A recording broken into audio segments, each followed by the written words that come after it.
Guys, welcome to Peripheral Vision, and today we're taking a look at Jenga, the Donkey Kong Collector's Edition. And I don't know much about Jenga as a game. I've never played it before because I was too busy out hanging with beautiful ladies, and that sentence is entirely untrue. I just haven't played Jenga before. But I picked this up obviously because of the classic Mario motif. And speaking of ladies, on top we can see the original lady of gaming, Pauline. There's Donkey Kong throwing a barrel, and at the bottom there's Mario in his original old school pixelated glory. And we're going to open this up and take a look. Let's first though look at some of the sides of it. The other side shows the actual game pieces, and the game piece on top is Donkey Kong and Pauline, and from what I can gather, you use the Mario tokens. Each person that is playing uses a Mario token and uses them to slowly climb up the tower towards Donkey Kong. And I like that. I like that it's not just Jenga with a Mario skin, it does have Mario elements. From what I understand of Jenga itself, you pull out the things and try to make sure that the tower doesn't fall. So that's the amount that I know of the actual original Jenga game. And turn it over again, it's just the same as the one side. And on this would be the back. Help Mario climb the tower and save Pauline from Donkey Kong. I love that it's in quotation marks. And how high can you get? Now, before you snicker, that's actually in the original arcades and in a lot of different versions of Donkey Kong. That was the thing. How high can you get? How many floors can you scale? And on the back as well, there is a picture of a game being played, people putting their Mario pieces into the tower itself. And then there's a spinner, which is for adding special effects, like I guess removing a girder would be taking one of the girders out and remove two girders. There's another thing.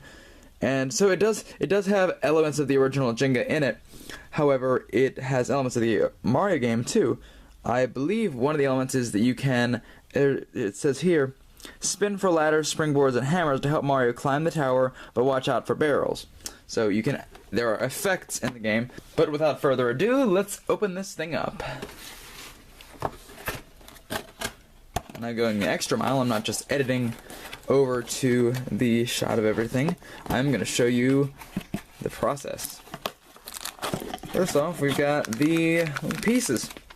And the character pieces are these little Mario icons, which they have a little square and a peg that you put into the sides of the game. And there are 4 of them, yellow, red, blue, and green, so you can play as any 4 of those, so 4-player game.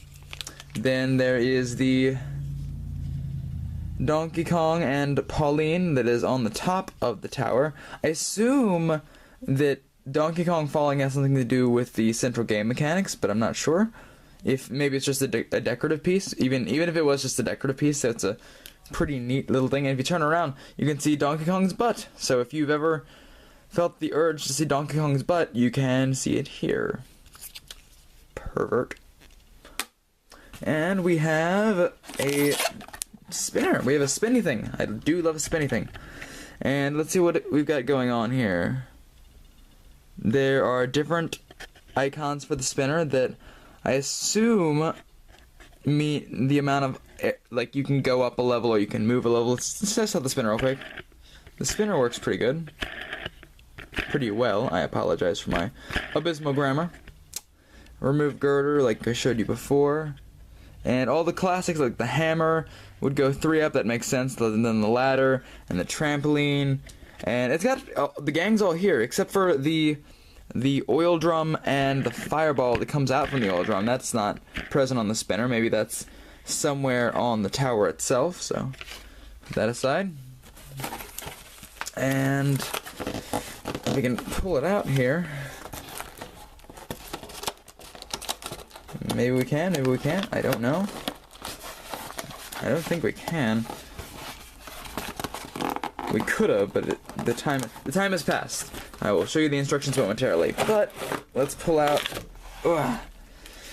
the actual girders themselves. And this, again, I assume that this is how, like, it would be set up.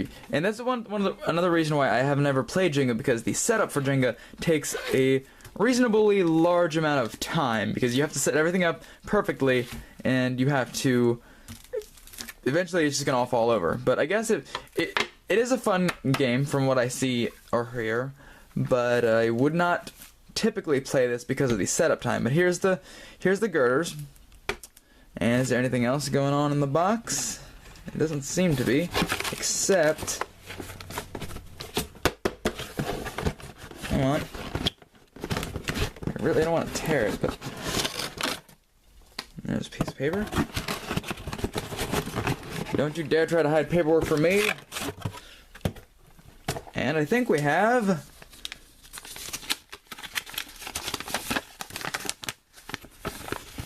the instructions. And...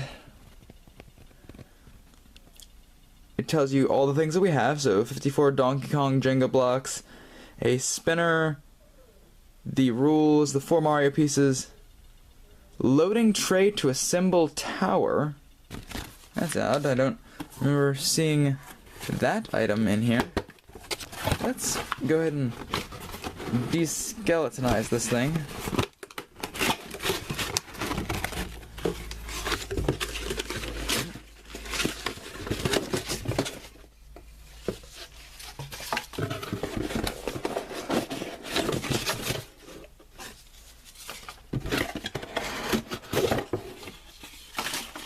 Nope.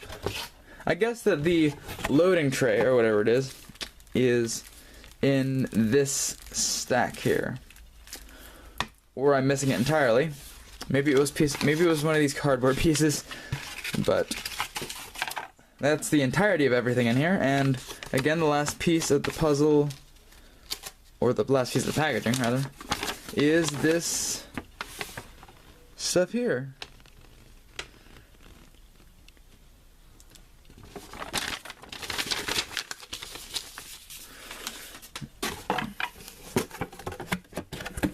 And that is it. The Donkey Kong Collector's Edition version of Jenga. Is it worth picking up? Well, if you're a fan of Jenga and a fan of Nintendo, it looks fairly good. The little player pieces are cool. It doesn't cost any more than a regular Jenga. It costs $20 new retail, so it's not terribly expensive. And if you've got a Mario fan or a Nintendo fan that you're looking for a Christmas gift for, yeah, I'd say definitely pick up the Jenga Donkey Kong Collector's Edition. Fun for the whole family, and especially a Nintendo fan. Later days.